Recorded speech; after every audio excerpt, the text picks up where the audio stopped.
Let's Yeah. start. Yeah, let's start. All right. Okay. So greetings everyone and welcome to the International Virtual Conference on Museums, IVYTalk. Today is Monday, February 14th, 2022, and happy Valentine's Day to you all. Well, it's an honor to welcome you all on this informal talk show. My name is Mina Lama. I'm a member of ICOM Nepal and moderator for this informal talk show. Today we have invited Dr. Dorina Xheraj from Albania. So she is the founder and director of Muji Lab, and it's the center for the development of museums, heritage, and culture in Albania. She is a member as well as board member of ICOM Albania National Committee. Also, she is a lecturer in University of Alexander MuZEH. I guess. Yeah. Sorry for the pronunciation. Well, here she teaches museology and culture heritage to the students. And well, she has a bachelor's in letter and philosophy, whereas she has a master's of science in archaeology and PhD in museology. So, well, without further delaying, let us welcome Dr. Dorina. Welcome, ma'am. Thank you. Thank you for the invitation. And the introduction. It's my pleasure. So how are things going for you today? Oh, well, it's good. Everything is good. The weather is outside. It's perfect. It's a sunny day today. So, and I hope for all of you, it's a good time, although it's difficult times that we get together through the online meetings rather than physical way, but this is the situation that I'm very pleased to be with you actually, because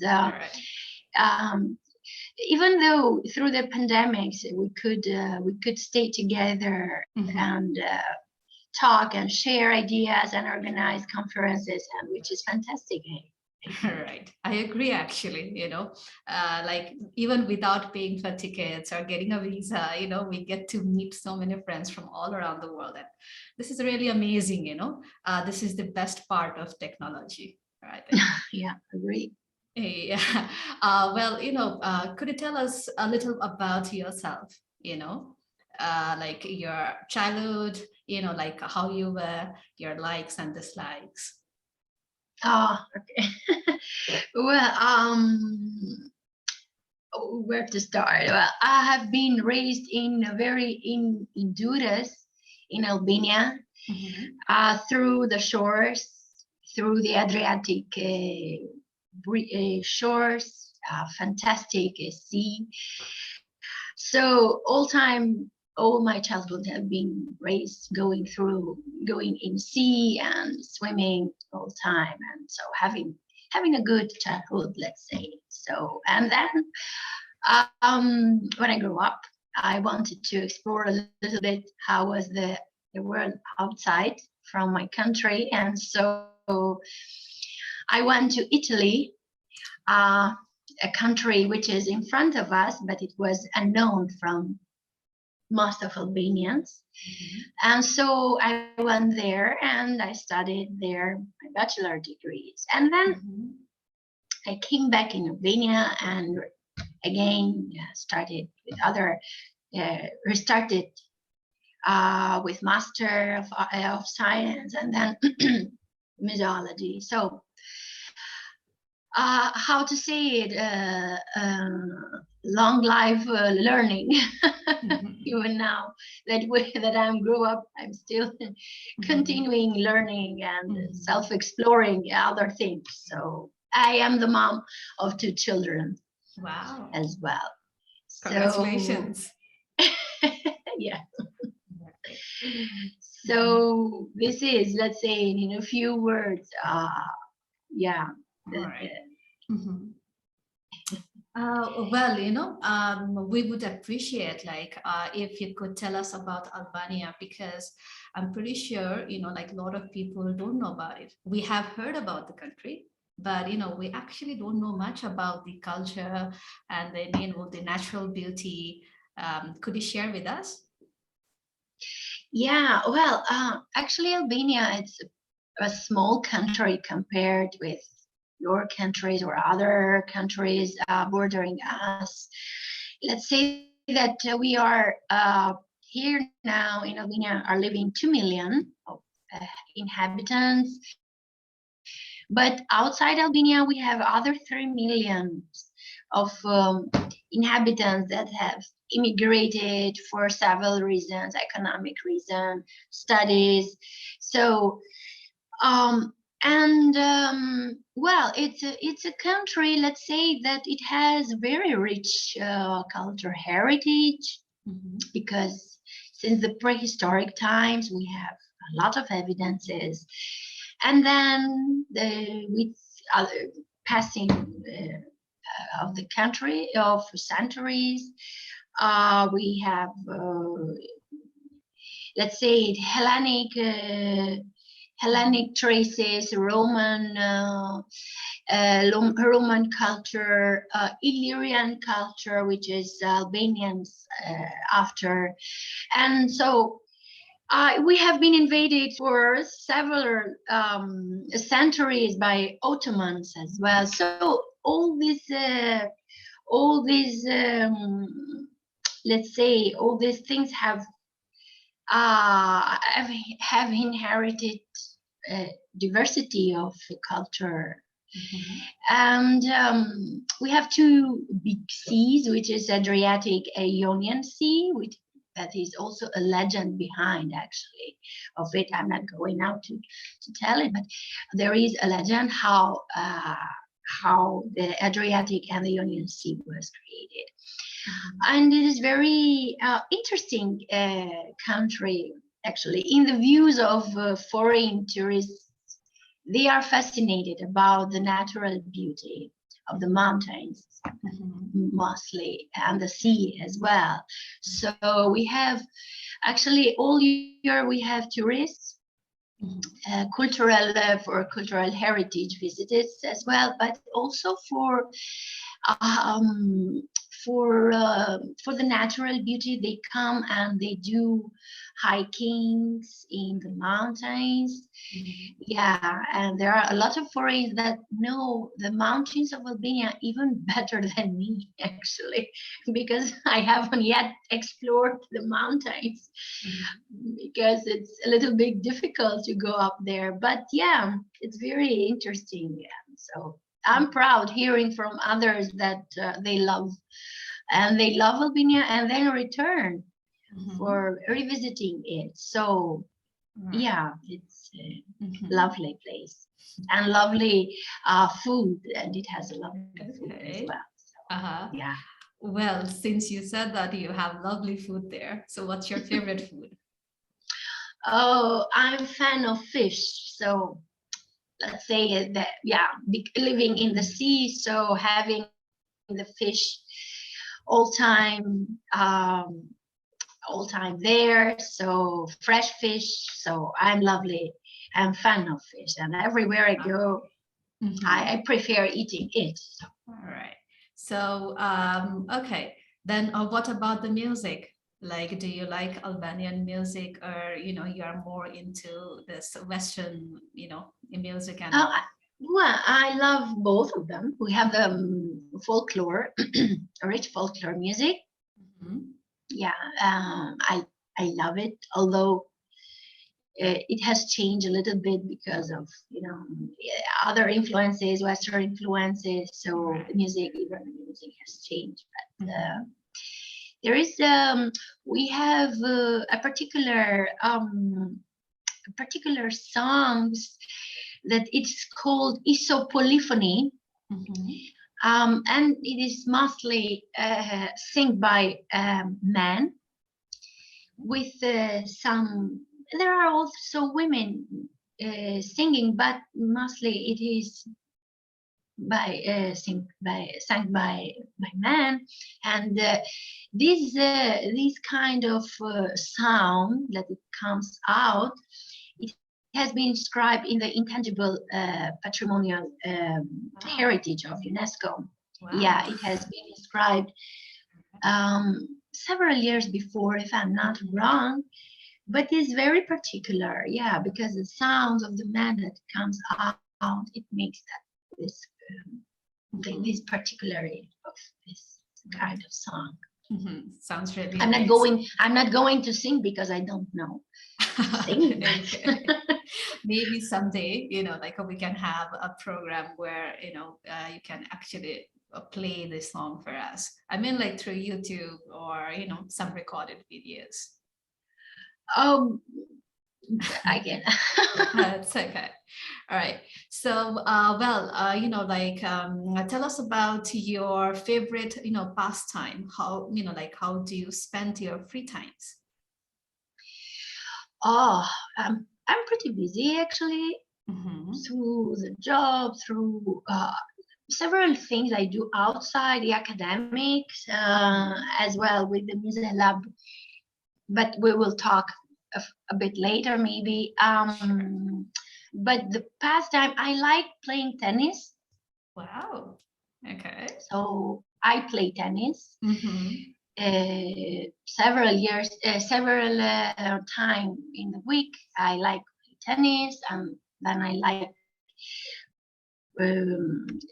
walking, or mostly walking through the shores. So when I have free time, I like going through walking and playing tennis, making sports mostly. Sports are my favorites. Well, like as you are near the seashore, like have you ever, gone to the shore for like a treasure hunting? Like we see that, like so many times, like especially on the movies and all. And of course, like we have few friends from, these countries with the sea and everything. And well, they used to tell us like when they were young, they did that. So have you done that? Actually, I haven't, no. Oh. But no, we didn't do treasure hunting. But no, actually, I have seen that the Archaeological Museum is doing some planes actually with treasure hunting, and they go to the seaside, and and they try to do archaeological digging and treasure hunting with children mostly. But but other people don't do it otherwise for just children, educational activities, but children mostly. Not for fun. No, but it's good to know that, because we can introduce a new activity like that. But right. Well, like all the jokes aside, like I'm actually like very, very curious about something. Like, you actually did your master's in archaeology, right? But then later you pursued, museology for your PhD. So why such a, like sudden change? Do you have any reasons behind it? Well, I actually, when we started doing the master in management of heritage, actually it was so we could see the differences. So we were introduced even with archaeology and then heritage and patrimonial heritage, and through them even with museums.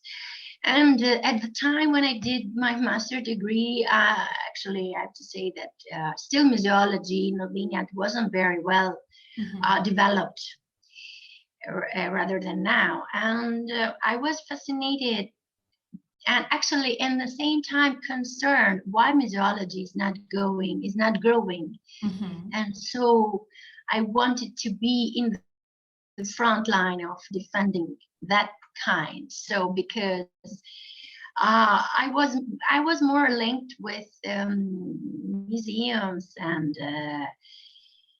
it came out something that I didn't know, but it was very fascinating. And then I continued with that. So I continued, and even with the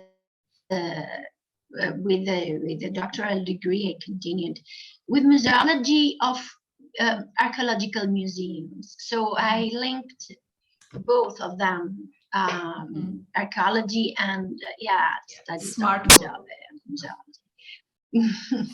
Yeah. I thought that it was something necessary to develop new concepts of how to develop our museums, because we have rich archaeological patrimonial as well, and they need to be exhibited in a kind of way, and they have to be advocated as well beyond the walls of the museums, so and beyond the excavation processes. So that's why I pursued the other studies in the museums. Okay, all right. So, well, can you actually tell us more about your PhD study? Like, where did you did your PhD and your research title, and like what kind of findings you had? Yeah, actually, I pursued I did the PhD here in Albania, and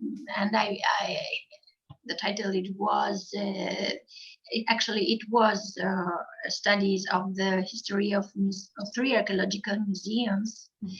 I can say the richest archaeological museums here from my town, from Durrës, from another archaeological park, and another archaeological park as well. So I took in consideration these 3 biggest museums and did the studies.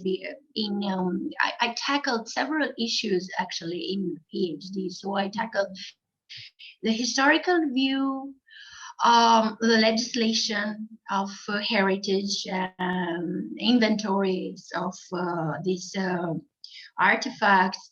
I also took in consideration the issues of illegal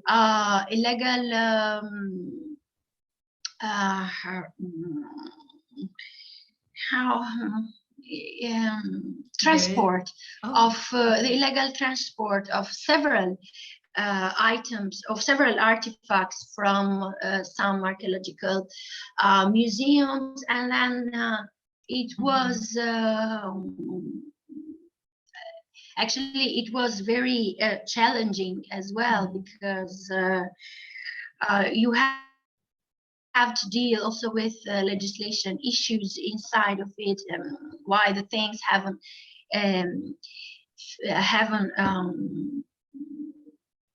what was the reason of this illegal transport of archaeological artifacts. So there were some, and also the educational activities or the educational programs that weren't very well, let's say, developed, and proposing some other educational activities that could be sustainable for these museums, taking in consideration what artifacts they have.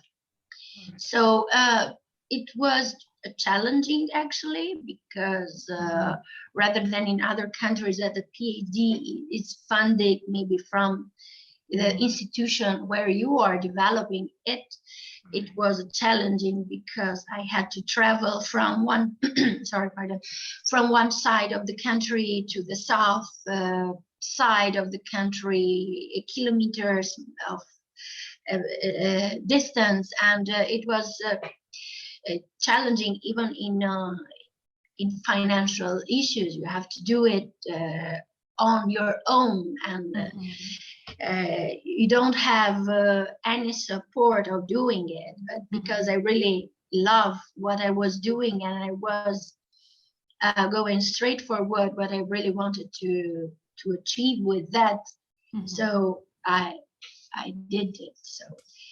So And meantime, I became a mom of the second child. So let's say I was doing a double degree of being a mom and doing research studies in the same time. Hello.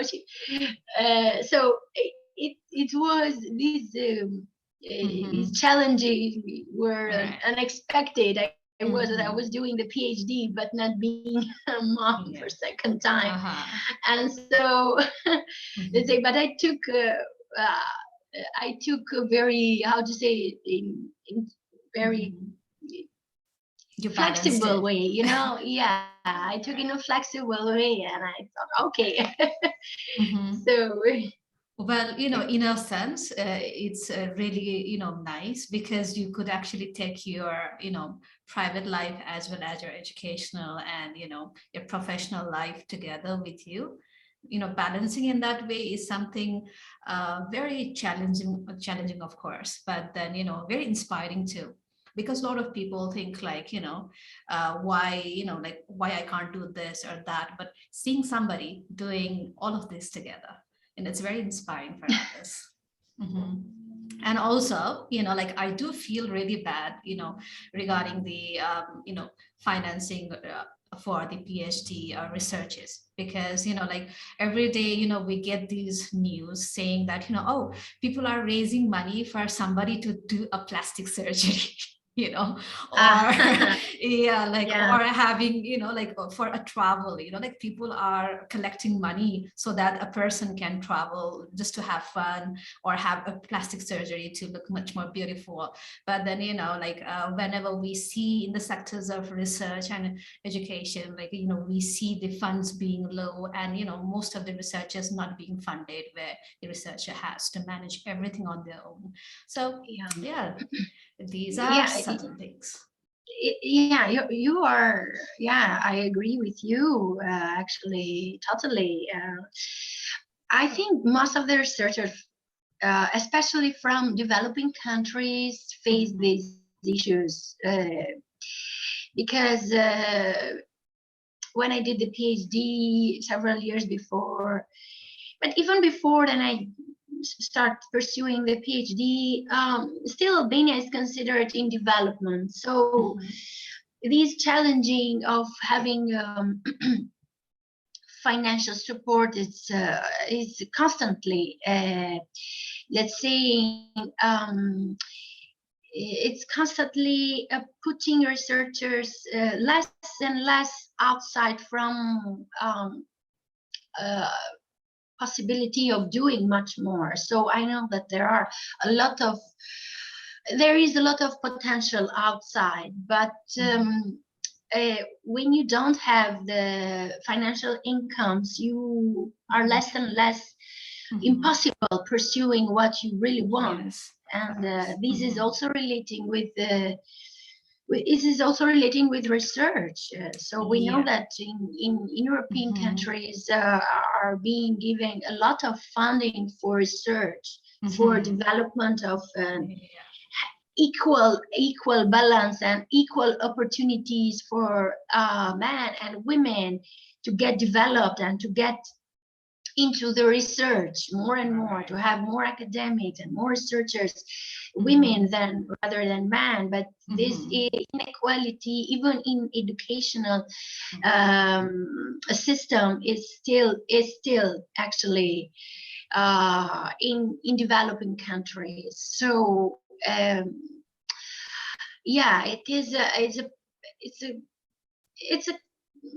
it's an issue, really. Actually, it's still ongoing issue. So I can mention here Albania, but even Greece, but even sometime Bosnia Herzegovina, even Croatia. It is a little bit far from us, but still, even these countries have difficulties when it comes to research, to pure research, because doing research means traveling. It means going outside and meeting. It means sharing knowledge in conferences and Right. sharing experiences with research teams or in other forums. Mm-hmm. But if you don't have such opportunities of traveling, Mm-hmm. there you see Right. that although you want to do much more and give much more, but you cannot go Yeah. far from, actually. Mm-hmm. So this is the reality, actually, even Right. now. But Mm-hmm. Mm-hmm. I we can are forced understand. to go against that reality. But Yeah. so Yeah, yeah.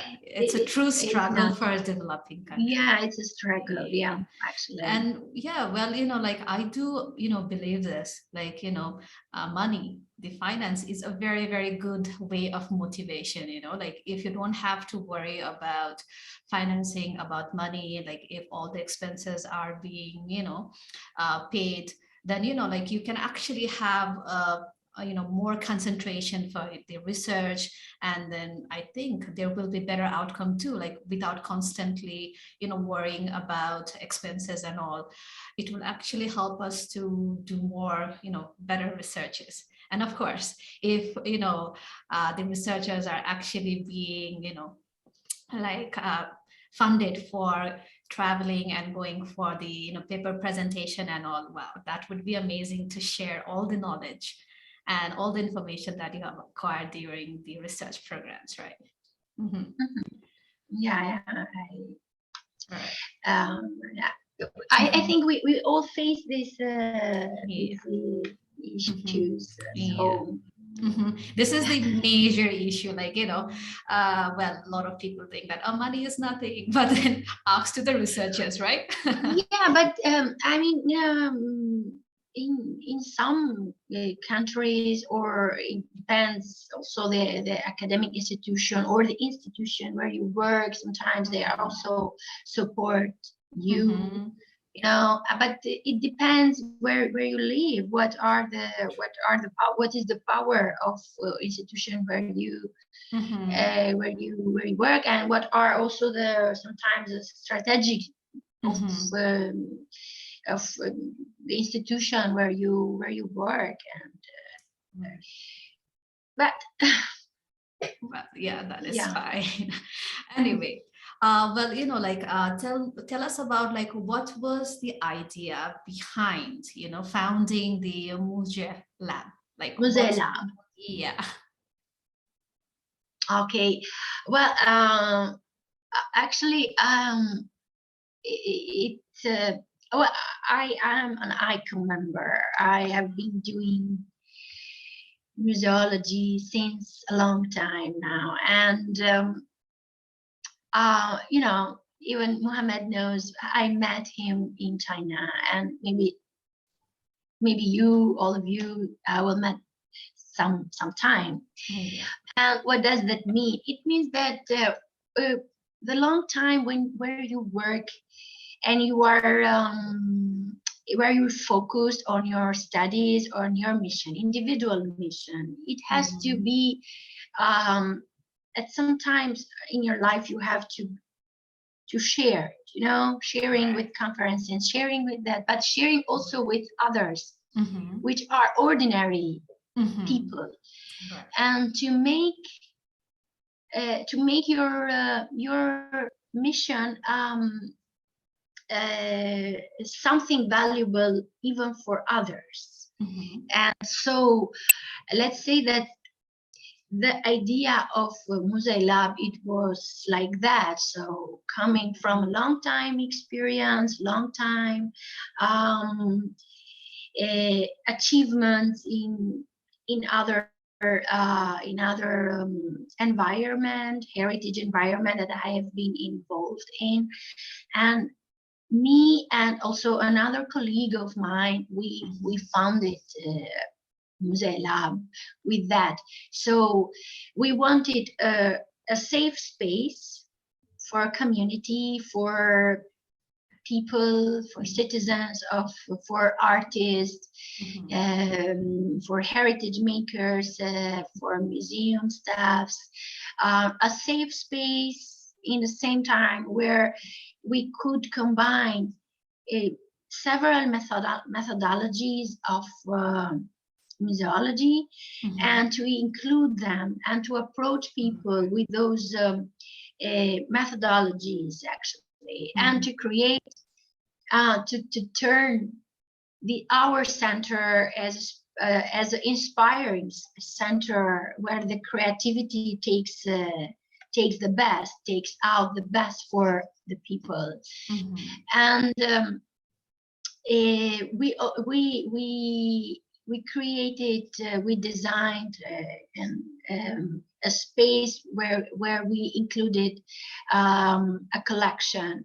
Actually, the idea behind of the exhibition vitrine that we created, it was that to engage people with ordinary artifacts, but those ordinary artifacts that are there, or items as well, could enhance their critical thinking beyond the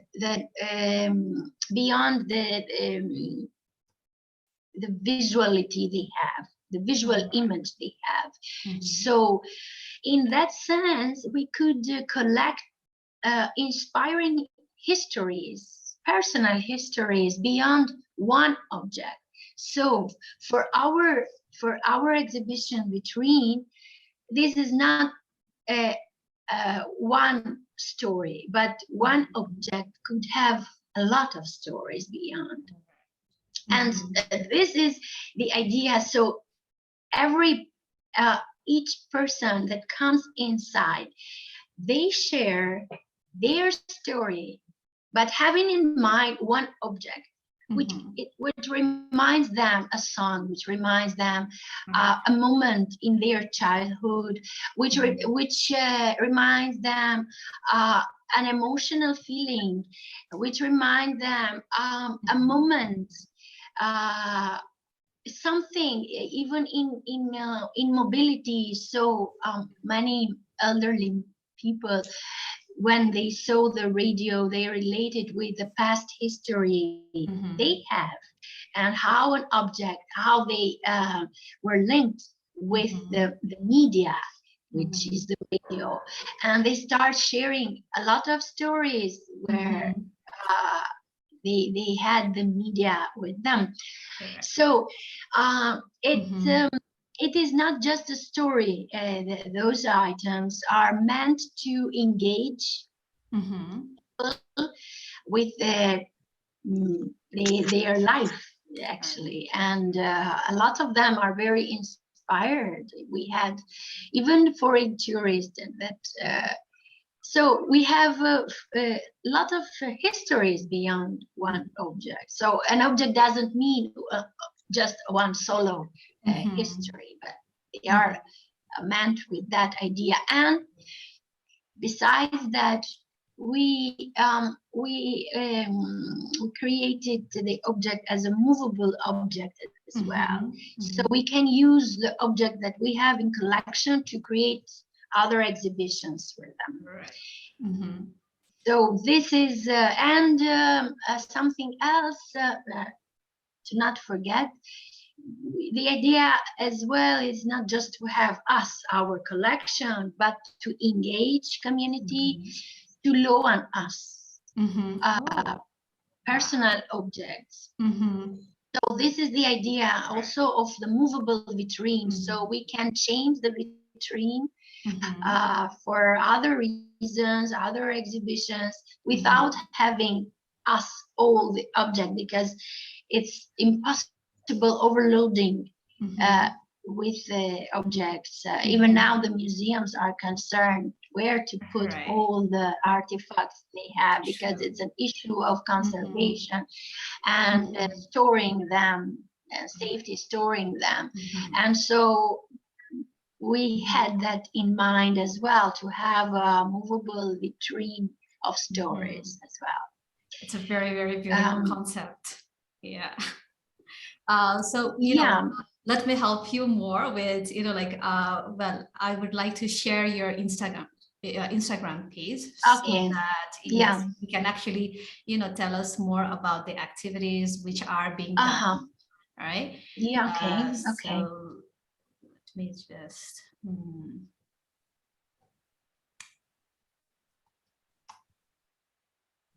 So this is the Instagram page. Sorry for a while. Yeah, we founded the MuZEH Lab just 1 year before, in January, but we opened last year in April, and we had maybe, I don't know if it's here, but it should be. We opened it with an exhibition of time, and yeah, we have. If you go, you have exhibition. I don't know. Right. Shall we start with the activities itself, or would you like to go through the exhibition? You can, as you prefer. As you prefer. Okay. Let's start with the first icon itself then. Okay, as you prefer. So actually, we have combined several activities just to be inclusive and to engage also youth, and to engage also unrepresented, let's say, performers, reading performances. And so far we had developed several literature performances, actually. So we changed our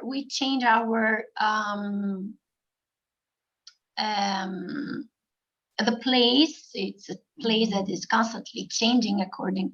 Yeah, here we developed the festival. Yeah, the street show festival, Night in the Museum, and we did it inside of our center and outside in the neighborhood. We went outside in the neighborhood and invited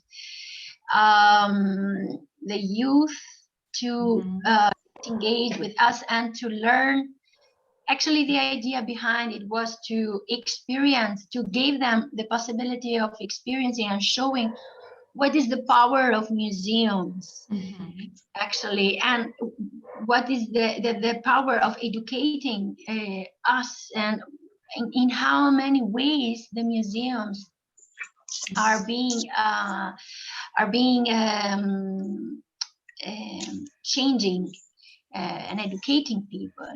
So we had some reading books and romance, and yeah. So this clip is about? It was a book that we promoted here, actually, and it has to be with the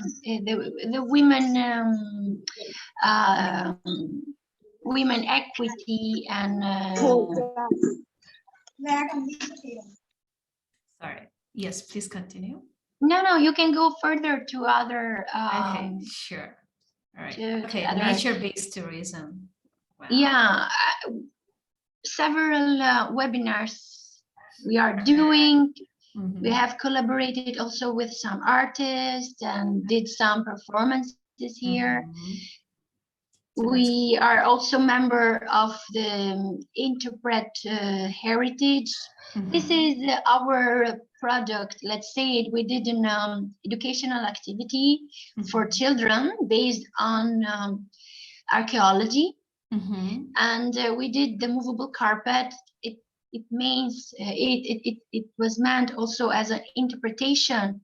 We combined interpretation, playing ground, and quizzes methodologies, let's say it here, to produce it. And these are some of other activities and tourists that have been in our space time to time. Okay. All right, so let's go to the next icon.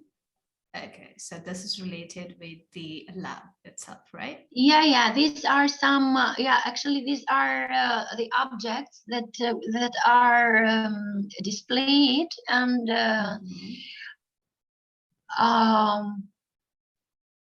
as I said, the objects there are working. Right. Yeah, me and my colleague working in progress, and. It's a beautiful exhibition. Drafting ideas and brainstorming for our activities. And these are the objects that are displayed. We are based in a house, let's say in a historic house, and actually we transformed it as this is the time installation we proposed, and it was about 300 of watches that people gave us for the purpose of creating it. It was a co-process of and co-production of that exhibition, because also community participating of that. And this is before entering, actually. Yeah. We also did a co-approach and co-process of creating the door of the wishes. Actually, it was yeah, it's a part of our space, let's say it. So anybody can just send you the wishes and place it in your gate. Yeah, other activities, it's about with the collection that we engage several people to have to share stories of why they collect. So it was we invited people to write us if they wanted to share their stories why they addicted to collection. And so this was so let's say it very an interesting, let's say it time with the collector. She explained us their addiction of collecting. Yeah, these are part of our a space. This is the main vitrine, actually. We have founded as an NGO to be truth. Actually, this is an NGO that we through that NGO we could create this exhibition vitrine. Yeah, this is one of our, because the mission is to involve people with museology, with heritage, and so many activities are also based with collecting. And yeah, they come and they share why they collect, and through that they self-explore. All right. So we are going there are to a lot of activities that we have been doing, actually. So maybe. You cannot go through all of them, but yeah. So let us do this. Would you like to select an icon that you would like to tell us about? Actually, if you go to the masks here, right. It was our digital activity at the beginning when we wanted to engage people to share with us their mask, and so we collected somehow. It's a participatory, let's say, engagement, digital engagement with our audience, actually, because they engaged with us. They shared with us why what masks they were putting, and so far we could collect some of them. Okay. So any other icons if you go down, maybe I can see something else. We've been doing a lot of activities since when, so there are others, but I don't see here. So maybe because we are in. That's because we are in the video section. So let me check the post. Yeah, these are our the other activities we have been doing. We have we have the Femme Salon for performance, and this is another an art exhibition that we did for the Femme Salon, actually. You mean this one, right? Yeah. Okay. It's not only that, there are also some others, but we even media asked us to come and to make reportage with us. Other activities that we are being doing are having films inside, having art talks with many professionals. Also performance arts like this one. Yes, even that. So the idea is to engage even interpretation as a meaning of a discussion there, and to engage the digital audience through hidden questions that we do to them, so they can to look closely to the objects and to to go deeper into the normal meaning that an object might have. So we are young, as a young NGO, so we are trying to do our best. And the photos you see down here in this section are photos that we have tried to engage people with personal meaning of the objects that they see. So including here the interpretation of behind the way, and to share emotional histories that they could have with one with an object. Lovely. So this is a section that we have engaged the audience to answer to the questions, that we did to them. This is a moment where she's a foreign woman living in Albania, and she was sharing her passion about collecting personal objects coming from Italy, and she was this moment that she was sharing what does that mean for her and for family, what was the provenience of the object she was inherited from the family. So it was let's say the idea behind it was to engage also the youth, to engage with heritage, to get them the value of history, or to family objects they could have. And, all right. It's beautiful. So, we are just me and Inessa that are doing all these things, let's say. Wow. And two people running this NGO. Two people, and working hard actually, because it's not always easy. We are self-funding this NGO, so even here we struggle with the financial support. But since we wanted to do that, we are doing it as long as we can. We will do that. Actually, this is very, very inspiring, the concept where you can actually bring, you can actually request the community to bring their own objects, and not just that, even provide the context behind it.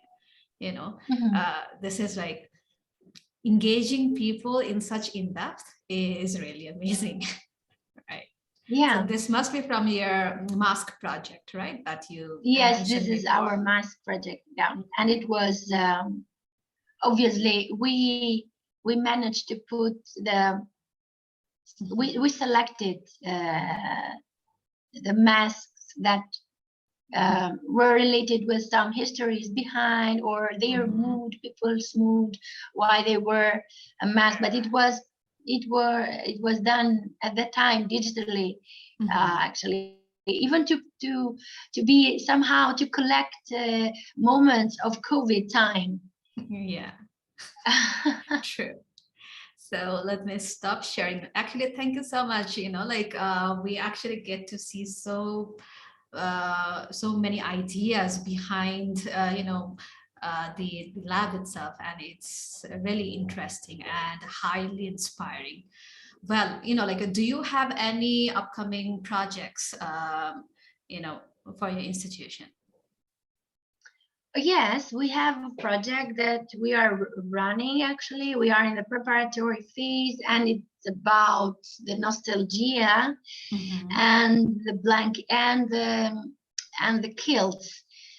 So we are doing the research, and we're doing, and we will finish it maybe in April or in May, probably, with an exhibition that it will be. And actually, all our activities are free for communities. So everyone, whether that comes in our activities, is we don't have tickets. So we have put it everything for free for the community and for everyone, actually. So this is the upcoming project that we have. And we are working on that. Okay. Thank you so much. Thank you so much for sharing. Well, like, I have actually a very, very curious question. Like, besides all these, like, besides your professional work and all, what is your future goal? Like, well. But the future? Yeah, your future goal. I'm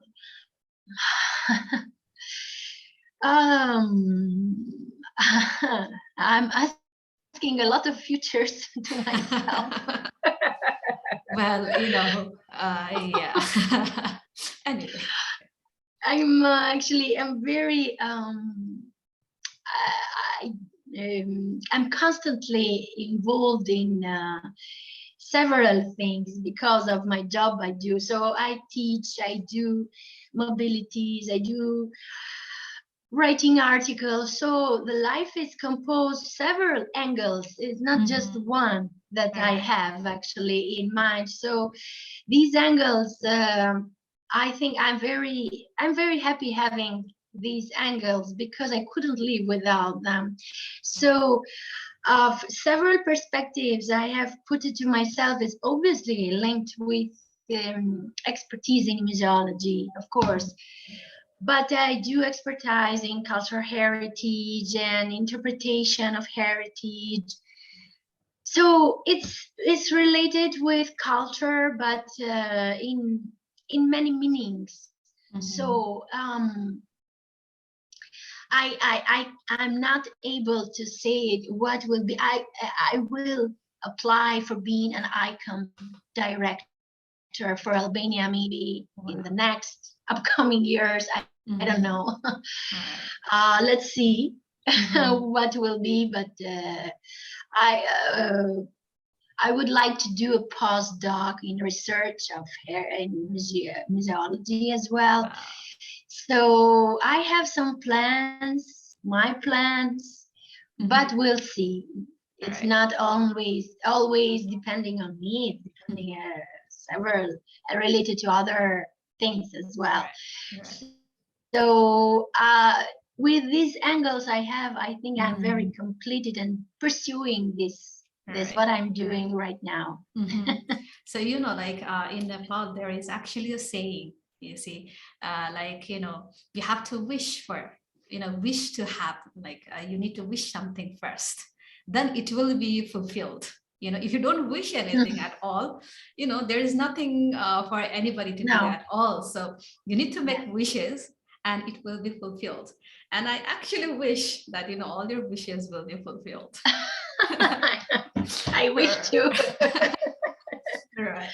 Let's see. Yeah, like, with this, we have almost come to the, end of all the questions that I've prepared for you. So before we wrap up this section, like this section itself, like, would you like to say or share anything with the youth or professionals? I wish to be always a youth professional, so to learn from others, from other professionals, because we are constantly, I think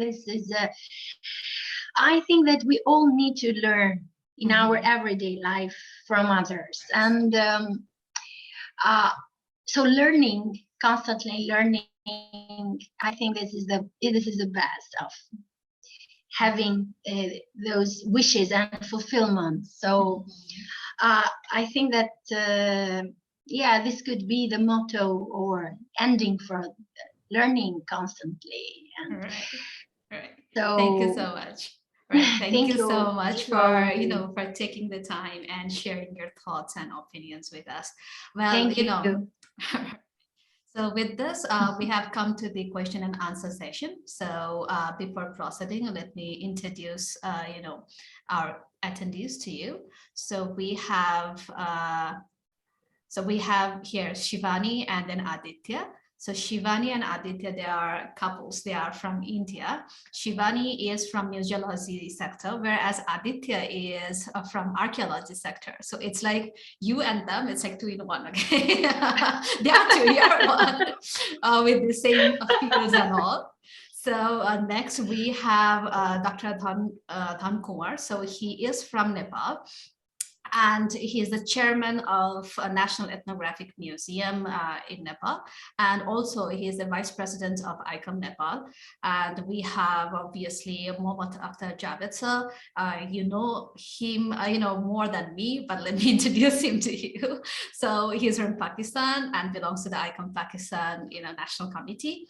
And he is also the board members of ICOM Asia Pacific. So with this, let me invite Shivani and Aditya to communicate with you. Like, please share your question or your thoughts. You guys are muted, so let me. Yeah.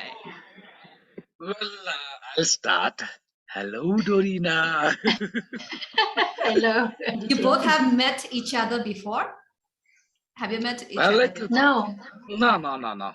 Like it was through Facebook, like through social media. And I must say, and as always, you're beautiful. I have to say this.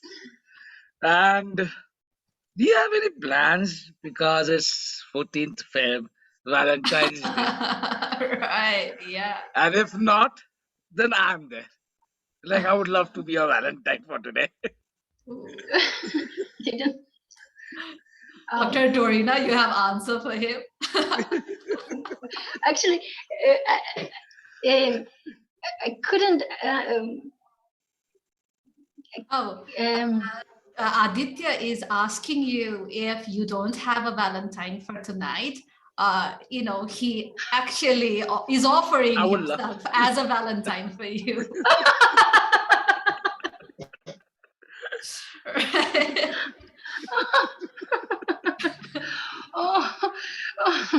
Well, I didn't expect that. Actually, oh my God. No, actually, I have no plans because I have a healthy situation in my family. So actually, I have a limited time for. I had a limited time for many things in the couple of weeks before because of my father's health issues. So actually, but it was very very pleased hearing from you that. So no, No problem. Like maybe some other time. It's okay. I will come in India. I will come in India and meet you, Shivani. Definitely. I look forward to that day, and I look forward towards the date also. Day and date.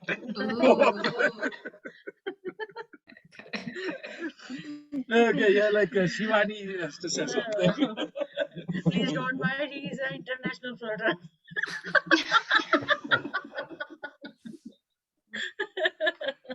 Please, we don't mind him. No, I don't mind. Actually, I want to ask you something for my study. From?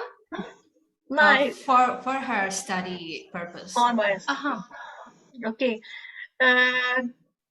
Which types of museum study is good, exclusive and inclusive. And what is the advantage and disadvantage both? So, Dr. Dorina, Shivani, could you turn I off have your mic? sometimes I have Sorry, internet. Dr. Dorina, let me repeat you the question. Okay, Shivani, I am muting your mic for a while, okay, because there are certain disturbance. Okay. Yes. So Shivani, she was asking, regarding the museum studies, what kind, which type is, highly preferred? Either it is exclusive or inclusive, right? And then also the advantages. Which museology study, like whether the exclusive is good or inclusive is good.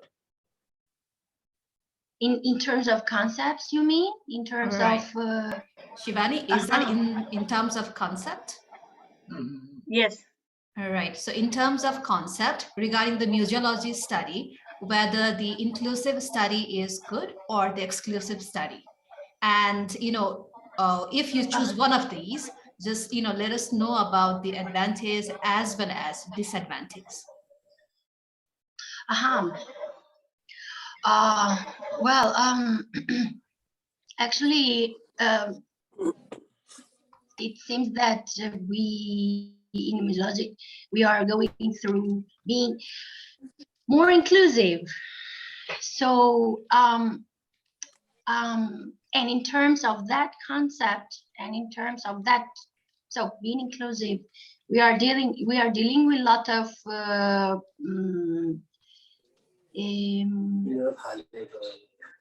types of understanding how to include and to be more inclusive in museum studies. And also regarding to that, also the museums are going through the discussion how to be more inclusive, I mean, as a museums, and how to approach to the inclusive studies, or to be more inclusive a museum to for people, for citizens, for community, for their well-being. So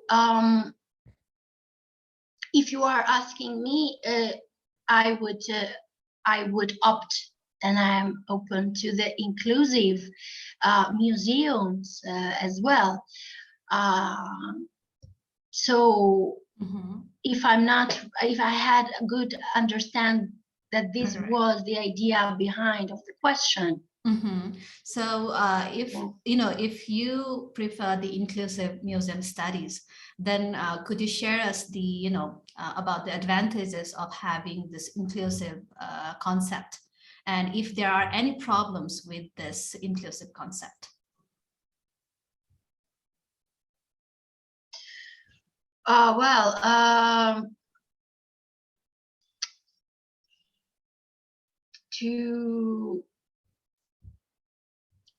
I think that being within this concept, the possibilities of deeper exploring are much more in terms of even in visitor meaning studies. So the opportunities and possibilities, deepen understanding that are much more.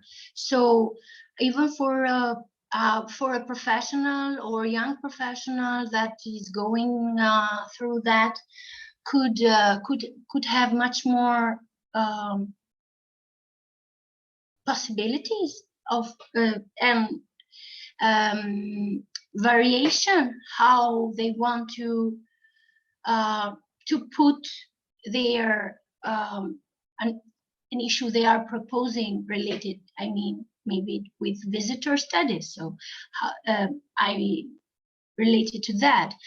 And also the diversity of themes that you could approach to the inclusivity are much open. So saying that, I think that it depends, or also to the individual who is going through that concept, to the possibilities of exploring that. But I'm open for that. Even in our case, I would say that because we wanted to be more inclusive with our center, the diversity of themes that topics that we had proposed to our activities are related with the well-being of individuals, of enhancement of their knowledge, and so far that we didn't focus on just one topic, but we were having in mind that with the inclusivity we could have explore much more topics, and exploring much topics even without many financial opportunities. So because inclusivity, we could explore even in online, so engaging them online. So I think that that could be much more, but it depends. I do actually agree with you. I think, like your concept is saying, I think there will be more outputs, and then also I think more people can be engaged, right? Like with the whole inclusive sort of concept. So, the question seems like really interesting. I think I would like to, bring both Dr.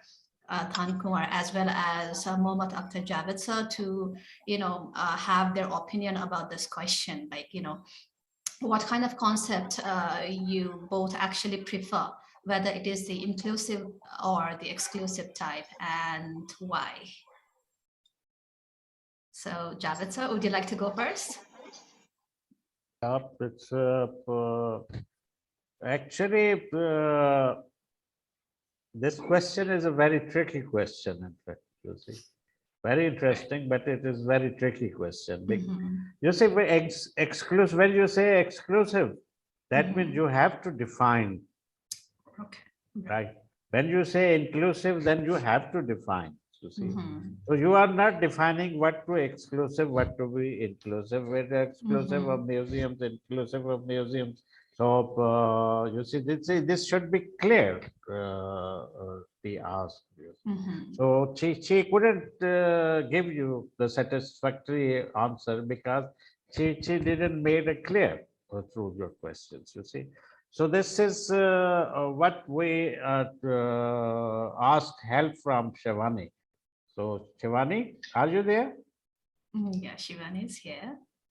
Yes, Shivani? sir. Yes, sir. Yeah. So what do you exactly mean? Tell me, even in Hindi, you can tell me in Hindi, no problem. Yeah. So whether it's like collection, society, education sector, what type of inclusive or exclusive? What exclusive and what inclusive you want to know? Yes. Yes, society and exhibitions and culture. Okay. Society, exhibition, and culture.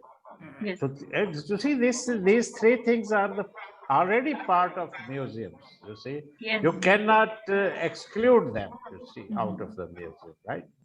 So these are all inclusive. So it's mostly what Dorina is doing in Muji Lab. It's the same thing. You see, the society, culture, and what was next?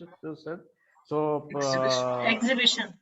yeah, exhibitions. So she is doing all three things, well, rather more than that.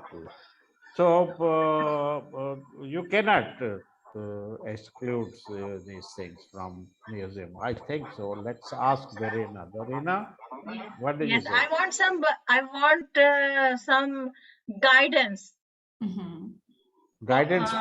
Yes, for sorry, Dorina, and this is not my question. This is the guidance. I take guidance for Dorina to. She is doing all voluntarily. Do you want to earn money out of it, or you want to be volunteer? So, but first thing you must decide. Volunteer. Because India, Pakistan, it's very hard to be volunteer. You see. So because you need money to feed the families and all these things. So you have to be on that. So she is doing all voluntarily because she must be having good friends and they must be contributing with each other. So she is doing that, and excellent job they are doing voluntarily. It's I'm really very happy to see our presentation and regarding Muji Lab. Yes, Dorina, can you say something? Well, it means that you have understood our concept behind. So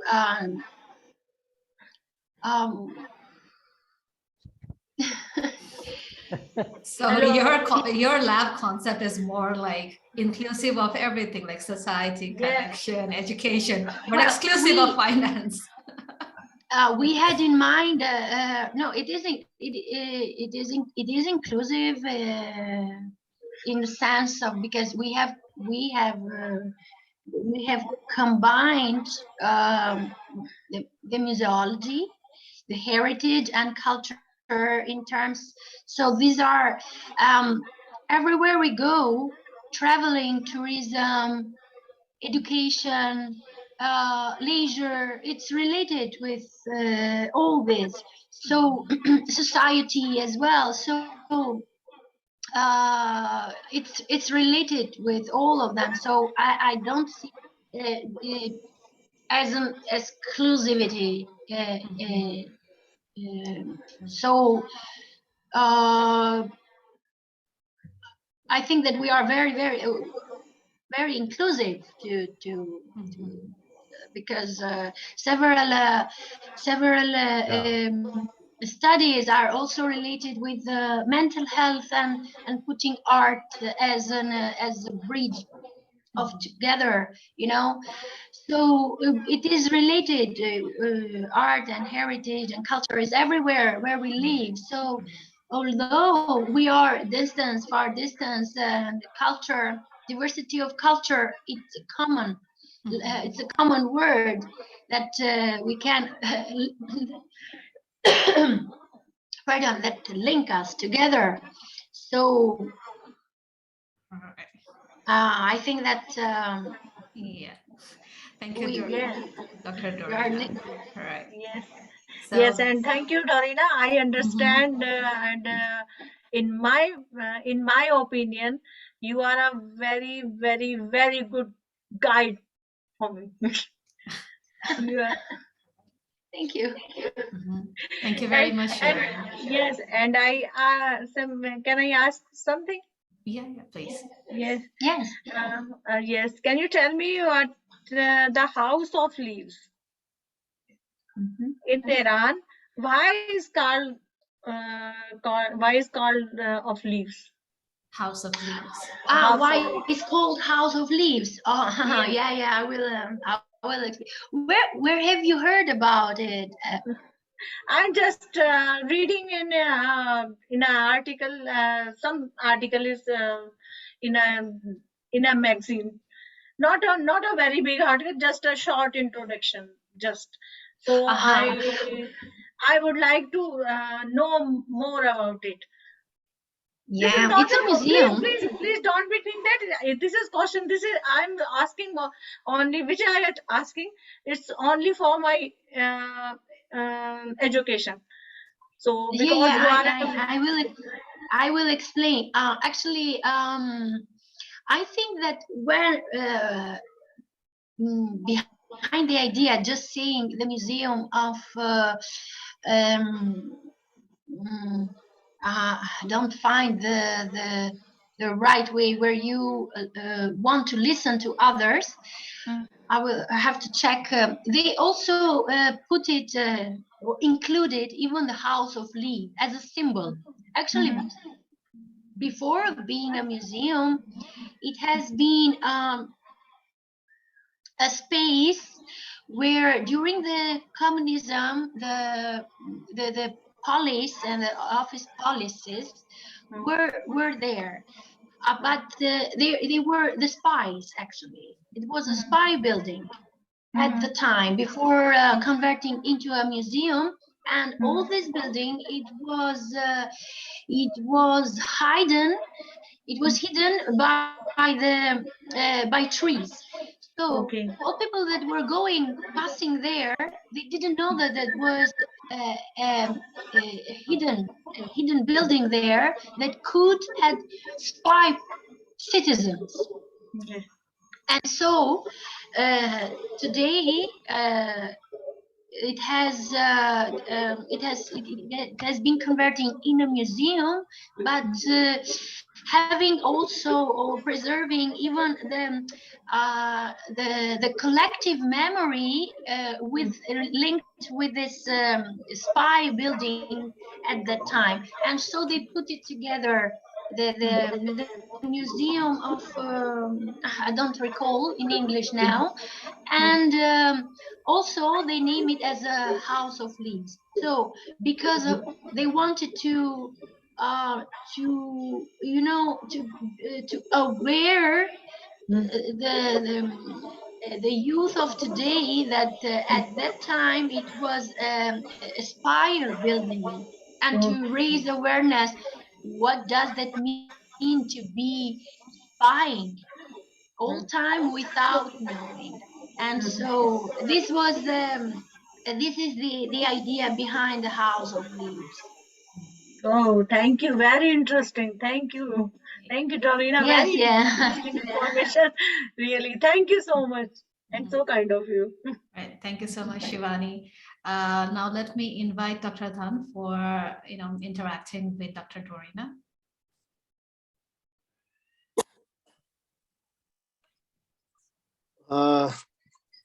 Hi, Dorina. You told very clear views about your career and your study and about museum also. You answered a very interesting answer also for the inclusive and exclusive. Actually, Javed Mohammad Akhtar sir also explained it. Actually, mostly there is no matter of exclusive, I think so. Every museum there should be maximum, if possible, there should be inclusive. No, there is no differentiation or diversities inside the museum. So that is very interesting question also. You told about that also. Actually, heritage and culture are always related with the human being. Actually, the whole activity of human being is culture. So the whole culture is included in the museum, actually. So it includes from beginning to end. So there is no ending, actually, from top to bottom, I mean. So it is very interesting also you have done over there. But I don't have any questions with you, because learning is actually everything, whatever you speak about, that is never ending process. So whatever you expect, what you do, that is in different way. It happens in a different way. So what you explained today, what you told, just I listened very interestingly. I thought it is very interesting. So you are also one of the lecturer in university. We are doing a lecture also, so you know very well about that. But actually, just I have only some queries, my curiosity, like only. That is, you did not. I think I didn't understand about what about your family life. What? Family. Why? Sorry. What about could you? I want to know what about your family life. How many family members or like family like that? ICOM member? No, Dr. Dorina, Dr. Dhan, he is asking you about your family life, like, members in your family, all of those things. Like this. About your family. This is for inclusive museums, or? Yes, yeah, this is it. Actually, it is inclusive. Okay, now in So this Shivani's question, no, screen this also it's question, inclusive. actually, this question makes clear that what are the inclusive museums, because you have to do such research which can be defined a role of museums in future.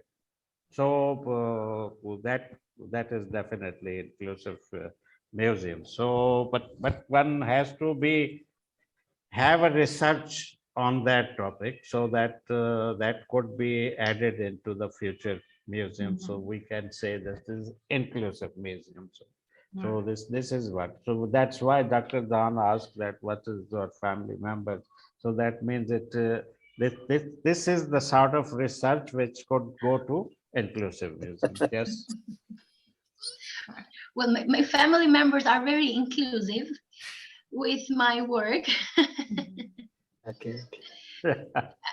Dorina, in simple words, he wants to know, are you married or not?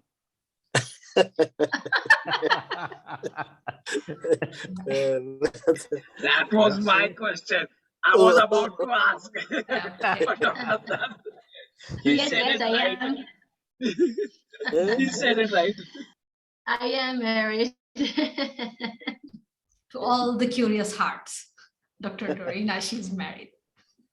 Especially mine. Especially mine. Okay.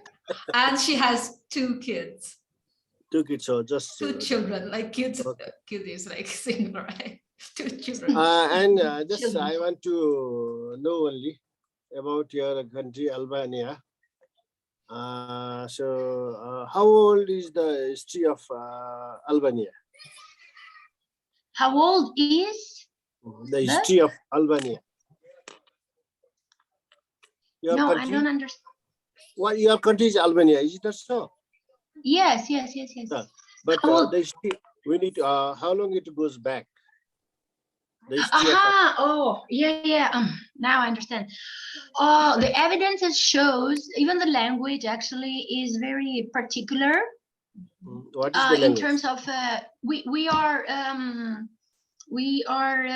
located or in the Balkans region actually, and many professionals of language studies, they have, because archaeology is related with language studies as well, so it is important to understand the anciency of a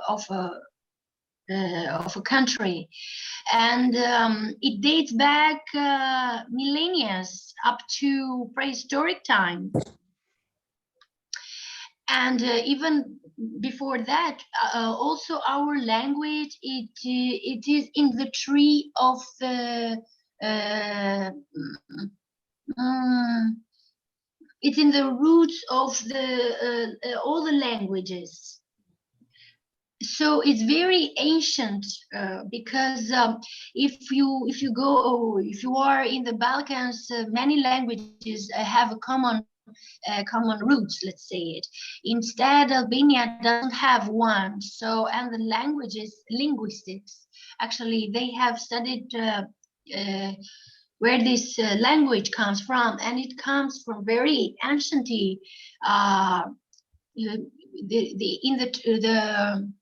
In the tree of the languages, we find the Latins, etc., that has their derivations. But our language doesn't comes from any of that. So it goes very, very, very far. It's a singular language. So I'm not a linguistic, so it's hard for me to explain linguistically, but it comes from the Pelasgian. So very, very far, ancient ancient inhabitants and ancient tribes. So, yeah. Okay. Please. Okay, thank you.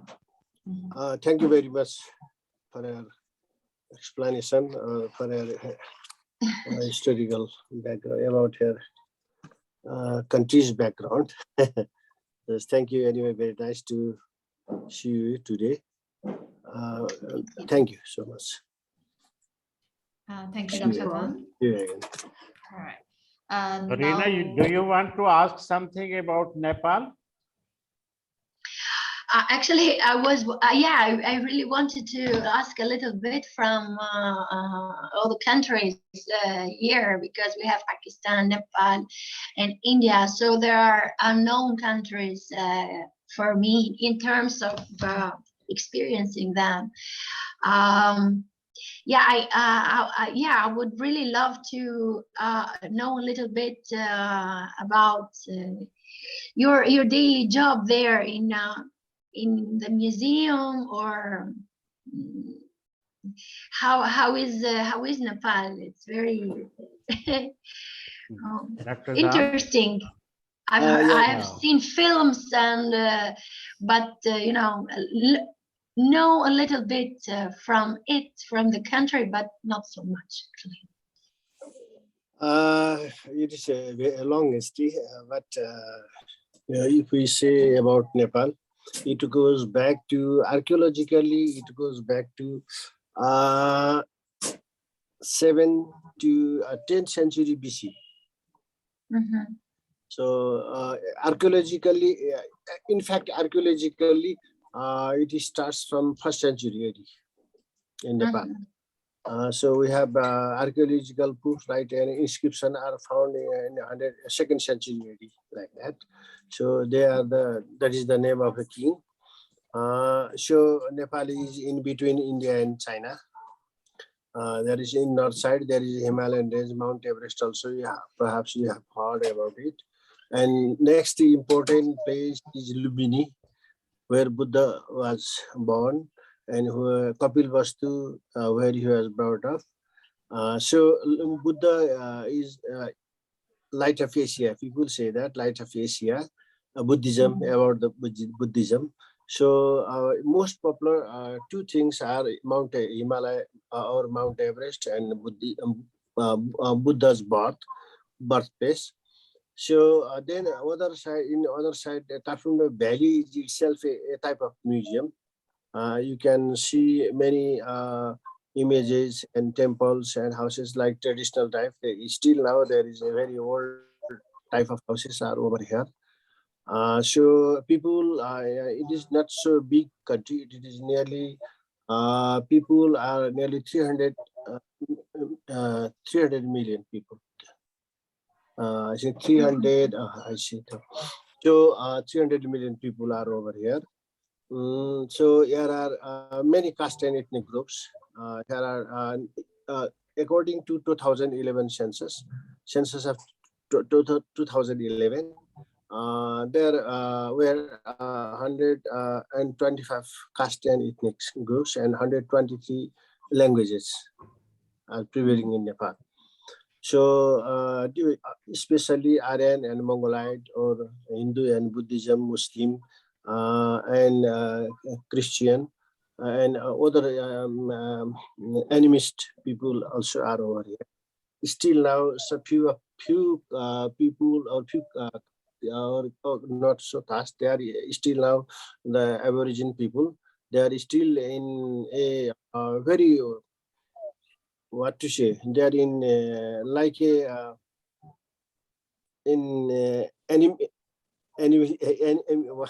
what to say. They are still like Rauti and Kusunda. They are still live in forest. They don't have settlement till now. So that is the still. So your civilization is a very different type of. So not single type like in Europe, America, or they are also like Aboriginal peoples. Those who are few of them are not so much, but very few people are that sort of like in America. Wherever we can see, and there is a vast difference with the people of different, having a different type of culture and society. So actually Nepal is very a mountainous country, and it has a climate also is different. In north is very cold, in middle side it is normal, very normal, and in south it is very hot. So different type of people live in different places. So like this, if you visit or if you are interested, you can visit. You can ask to Mina also. Mina also has presented last time the paper about the Nepal. There is who knows discussion in the future. Yeah, if possible. actually, yeah, like if you like possible. mountains, yeah. So, you know, like the world's 8 highest mountains in the world, they are actually in Nepal. The first highest, as well as the others. The second highest is in Pakistan. That is Mount K2. Right. The first one is the Mount Everest, and most of the time, like the local name used is the Sagarmatha itself. So besides this, we have like in the UNESCO, we have 2 natural heritage and 2 cultural heritage. So one is the Sagarmatha National Park itself, which includes the Mount Everest as well as other settlement areas. And the next one is the Chitwan National Park, which is in the tropical region of our country. And it's like the climate is quite hot there, and like long grasslands, and not just that, like you can find these tigers, rhinos, and like different type of birds. So it's also very, very popular place for migratory birds, like the Siberian birds. So very popular for that reason. And 2 cultural heritage sites. So one is Kathmandu Valley itself, which has got lots of the UNESCO heritage sites within, and the other is the Lumbini, which is the birthplace of Buddha. So that is there.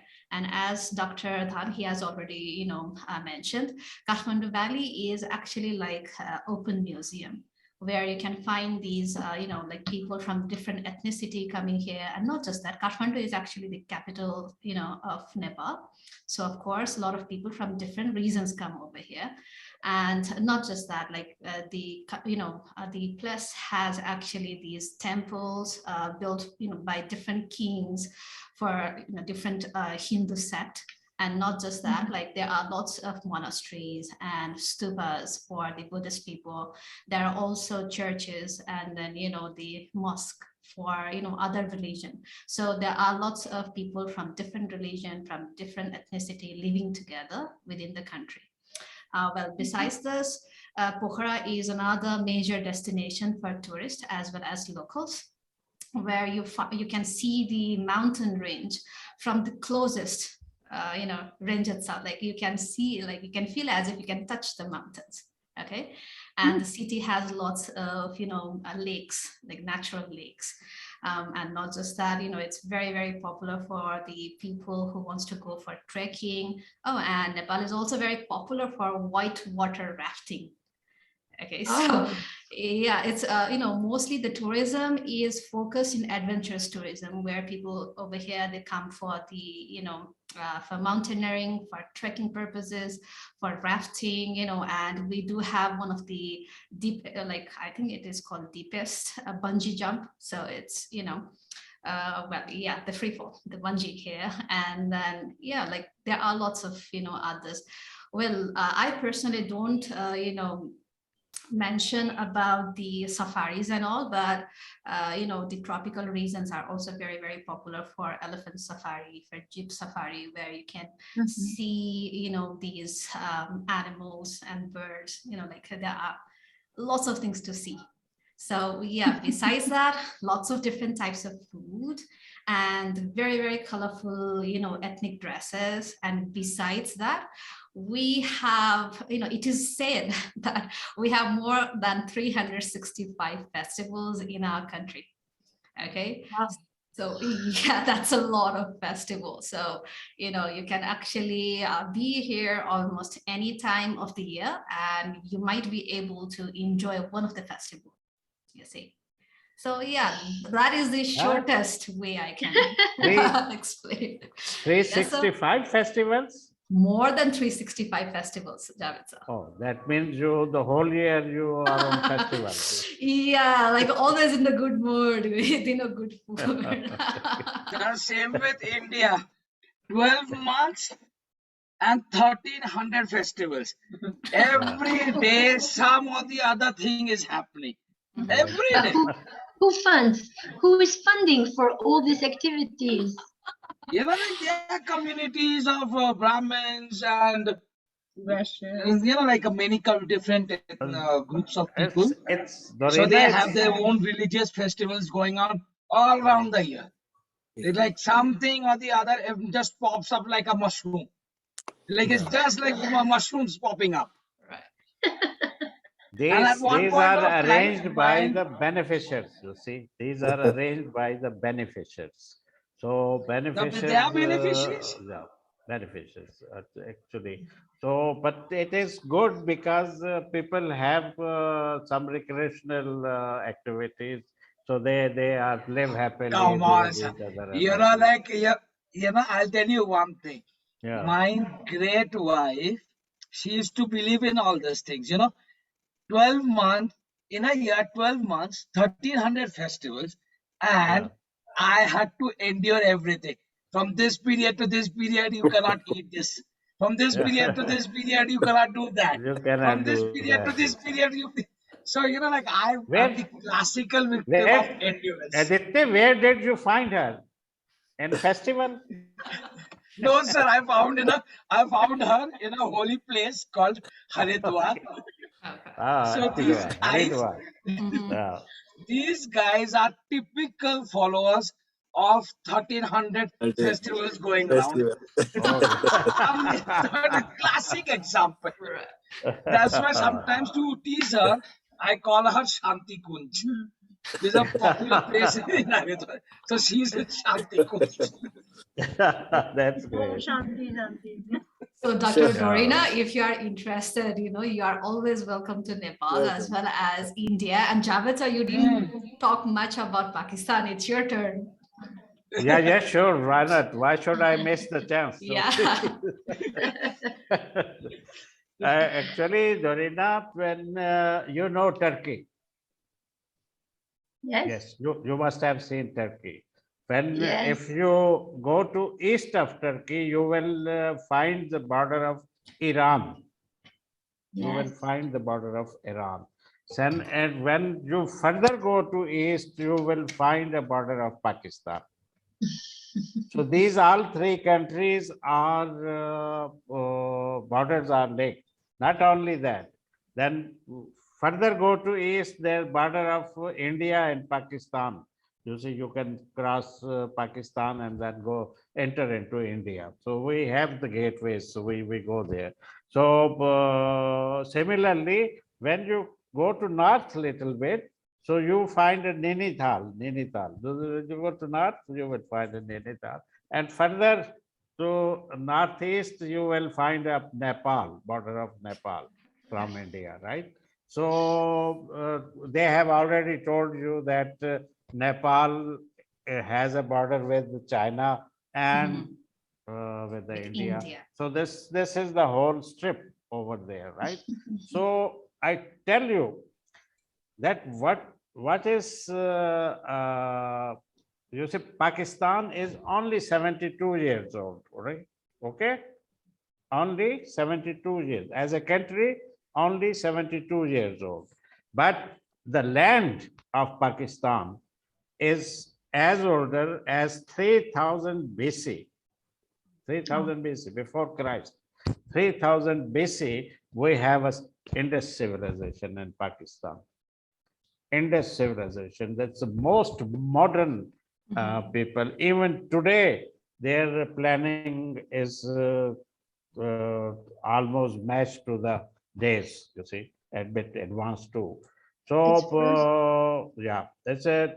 So, India, they spread into India again, and then this way, as you see, the things move. But we have, you know, the Alexander. Do you know Alexander? Yeah, my favorite. Because it I mean, belongs to that. I just love him. Yeah, I just love Sikandar. yeah. Okay, say the name Sikandar you love.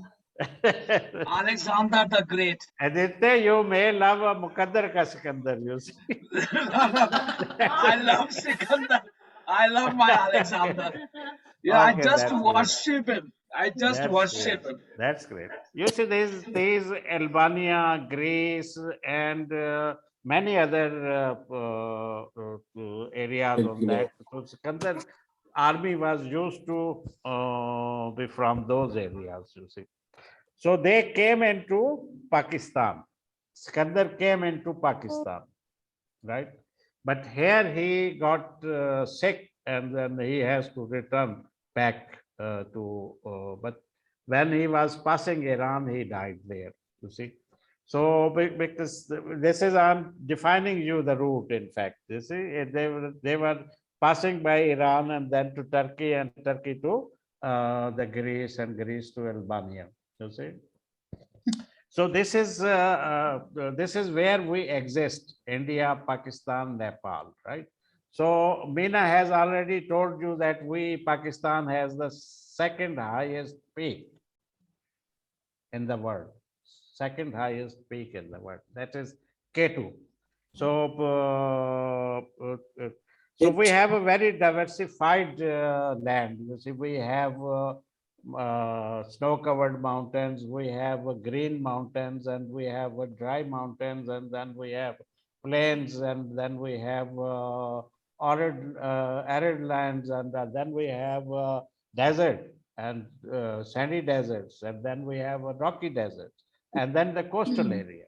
You see, so we have a diversified areas here. And definitely when we say 3000 BC, so that means there is many old cities in this part of country, you see. So that Multan is the oldest one. There is the Sindh, you find is the oldest, and Lahore also the oldest one, because that's very historical. These are historical cities. So they have museums too. So we have almost 45 museums. So out of 45 museums, the 35 museums are the government museums, public sector museums. And then approximately 10 are the private museums. But that's that Shivani used the term inclusive museum. So we are doing that exercise, inclusive museum. So we want to expand our future of museums. I want to see different, you see. So it is a beautiful in a terms that I live in this country, right? But it is beautiful in a terms when tourist comes to see that. See, its beauty is because of tourists only. Okay, so the people who can appreciate the things, they can know the value of that thing. You see, so they also encourage us that way. Our being highlighted that this is on the world, in the world. So you see, so this is I am saying because I am in an exercise of bringing all the people at one forum, you see, so we could know each other very well, you see. So this exercise has been started when you have the one exclusive session of Albania and that's true. IVYTalk. Yes, right. So you manage that session and you manage these all speakers and all these things. So it was a very good conference. So I wonder if you start it at your Muji Lab level, you see, Muji Lab level, so that and engage your younger generation in that, right? So engage your younger generation so that they can learn what is the conference, how we can read papers, how we can make research, how can we write and we can say something to do. You see, they will be very much trained to go outside your country and then speak a lot of things with boldly. They can speak louder than boldly. So you will be grooming them. You see, this is it. So I love your younger generations. Those are say Suleja. She was Suleja. The friend you have in studying PhD in UK. Inessa, you mean? Yeah, Inessa Suley. Yeah. So yeah. You see, we just speak because of that English spelling. So as a way I can read her Suleja. So okay, that's so. These are the young people. They have making careers. You see, they are very good. They are from your country. So so this is. This is a good thing that we must prepare the new generation to go outside, study, and speak about their research and speak about their country very boldly and principally. So this is what you are doing. It I believe you are doing very good in Muji Lab. So I was talking about Pakistan. So Pakistan is that much. We have the population of 22 million, 2200 million, 22 crore almost. It becomes 10 millions or 1 crore. So that means we have 200 million of population here. So 200 million population, and they are our definitely defense system is also strong because we are having a long border with India, and they have the cause to establish a big army, and we have the cause to establish a big army. So we don't care whether a poor person is further poor, but we have to take care of defense, and on the name of defense, we are expanding our army and expanding the. You see, we too are the atomic countries. You see, we have atomic bombs with us. Country with atomic so weapons. anything happens, you see, they said this region is going to destroy like any thing. So terrible things are there too. So we have the China and Russia with close to us. So we can we always have a trade. India also have a trade with Russia and China, and we have a trade with Russia and China because they are the bigger countries. So with some products we can really want to have, but mostly defense products. So this is our scope. But Pakistan border is with the Afghanistan border too. It's a long border. So we have a long border with India, and we have the long border with Afghanistan. So Afghanistan, you know the situation. Afghanistan, they have been into the war of last 30 years, since last 30 years. So no, they are free, but they are not, you see, they are in need. So they can't help us, you see, we have to help them rather. So this is the situation. So India do something, we do something, we regional countries do something for Afghanistan too, as much as we can do. So this is it about Pakistan. But when you come visit, so that will be more lovely, and you will explore it more and find it very interesting too, like other countries. So you believe that that definitely we linked with Turkey, Iran, and then with the borders, but we are linked through mountain ranges with Nepal. So they started from Nepal, come into India, and then India to Pakistan, and we find a lot of fossils from there, which has been floated from Nepal to India and India to Pakistan. So this is it. But what main thing I must tell you that this whole Pakistan, India, and Nepal and other countries on the little bit on the east, they all are into called a subcontinent. We are a subcontinent. India and Pakistan subcontinent. You see. So what happened? This subcontinent was a part of African Africa. Was a part of Africa. So that broken from Africa and drifted towards Eurasian plates, and then it collided with so the heavy land comes and drift and collide with other lands. What will happen? Mountains. There is a lot of folds going up.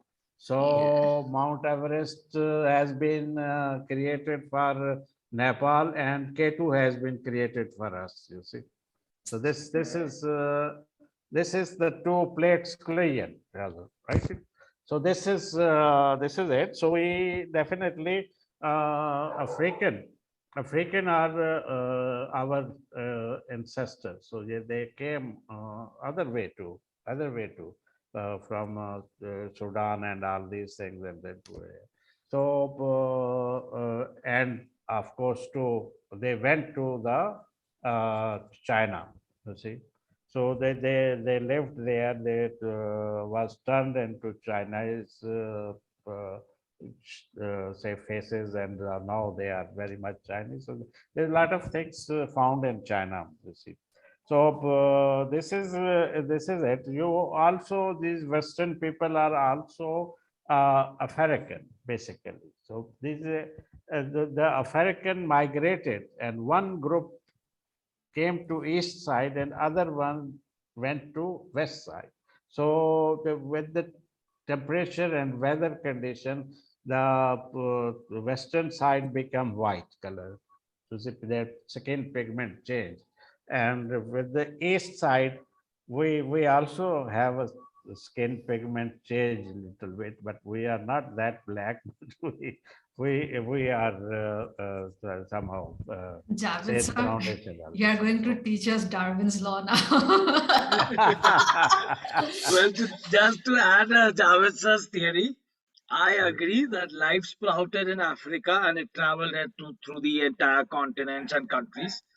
In India, the island of Andaman and Nicobar, I have happened to meet the group of original Africans who had traveled and had settled over there for a fertile land and for a vegetation purpose, and to have that moderate type of climate because of the non-stop uh, movements of the African plates. So a group of Africans, they had traveled to India and they had settled down over there. So yeah, I can go with this theory that indeed, like, some part of us is the ancestors of Africans. But like then we have the Aryan theory, which I really don't want to get into it, and like it really confuses me and pisses me off. Like, like what the hell are we at?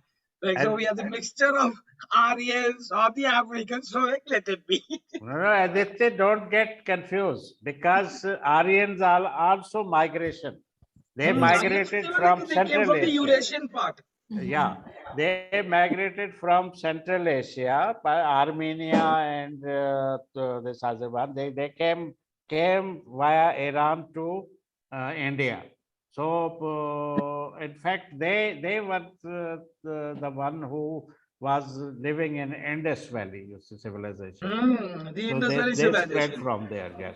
So those are the Aryan, in fact. So definitely, it's but what I want to say that in fact we have the ancestors, same ancestors. See? So why not to be get together on same forum? Yeah. That is ICOM Family Forum. So Yes, yes, of course. Be brotherly, sisterly, right? yeah. So, Dorina, I must appreciate your efforts, and definitely I'm already impressed, because when I met with you in China and learned your presentation, a youth presentation in China. So I was at that time I made my mind that she is very excellent and intelligent. Person. So yes, I'm so happy to see you flourishing and doing the things. You see, I have also seen you very encouraged woman, because this voluntarily doing the things, they are not permanent. Mostly people live in between, you see. So they because they have comes difficulties, and it's okay, he volunteers, okay, she volunteers, okay, fine. But when you start this kind of job, so there are many people who are in the business and they don't want to come up to cross their level. So they try to discourage by doing many things. So apart from that, if people are succeeding, those people like you, they are succeeding in that. So this is hats up to you, and I salute you. But in fact, right. So this is. But sometime we will come down to Albania. That doesn't mean you will come down to Nepal and India and Pakistan. We can Yes, you also have come to down come to down, like Dorina, to yeah, we India, do Nepal, and Pakistan. so we will have a chance to see your Muji Lab and all the museums and the important places in Albania. So do you have a historical places in Albania? We have historical Places. Oh, yeah, we have a lot of historical places, archaeological places as well.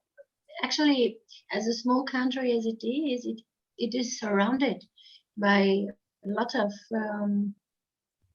historical and archaeological places as well. So some are related with classical period, some other, in archaeological parks are related UNESCO park, because they have this continuity of inhabitants from 11 BC up to medieval periods. So there are a lot. As a small country, you How much small? When you say small, how much small? Yeah, it is 28 kilometers. So it's not that much. It's a small country. 28 miles or kilometers? So 28,000 miles. 28,000 miles. Yeah. Are you true? 28,000. Yeah. 28,000 kilometer is it's a big country, my dear. Well, yeah, but okay, but compared to Pakistan, to other countries, India, or compared to Italy, to Greece, we are related as a small country. That's why I say a small country. But you see, what do you think? We have a 1,200 kilometer length in Pakistan, you see. So yeah, but you have more inhabitants. 28,000, so that means. So anyway, but you said small, okay, small, okay. But definitely in a small place, but that is very important. You see, your location is very important, because you have Greece. Greece is the center of, you see. Yeah, I know. Center of we are very well bordered, actually. We are very well bordered. So but because of the historical, because of the historical so this is it. And then you have a Georgia. You see, Georgia, there is a very orthodox and old monasteries and all these things. So They have even cloths of that belongings of Christ. You see, they have a lot of belongings of Christ there. So that is also very old country. So you are in that location. You see Turkey. So Turkey is a quite old historical places you can find in Turkey. So this is, you are in a location, and I can believe that you must be having some good historical buildings or places, you see. So, and anyway, but on one day we exclusively make your program on historical places in Albania, right? Yeah. Yeah, that's great. So over to Meena. Meena? I just have a request that I have to leave because I have a meeting, another meeting online that it will start very soon. Yes, Meena is closing. So Where is Meena? I Is it she? apologize of not. I had scheduled actually day to day many calls to do and other meetings. Because to you it's afternoon, but here it's still morning. Meena, are you there? That's why we are. But she has to say 2 and 3 words for you. So Meena, she got a chance and she has gone. We will wait for Meena for a couple of minutes, of course. But yeah, okay, fine. Thank you very much indeed, and it was very knowledgeable. We had some seen a new directions by listening you, and from your presentation we have received a lot of things. So I think this recording will be placed on YouTube, and a lot of people will be able to see that. So that will be an archive over there. Anytime you can also visit, and you can indicate someone to go to this link, and you see what I have said on that. Yeah. So this is it. So thank you very much. Say bye to Dorina.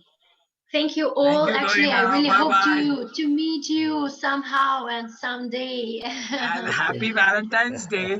I look forward for the day and the day. And till then. Bye. Okay, bye. Bye, guys. Bye, thank you.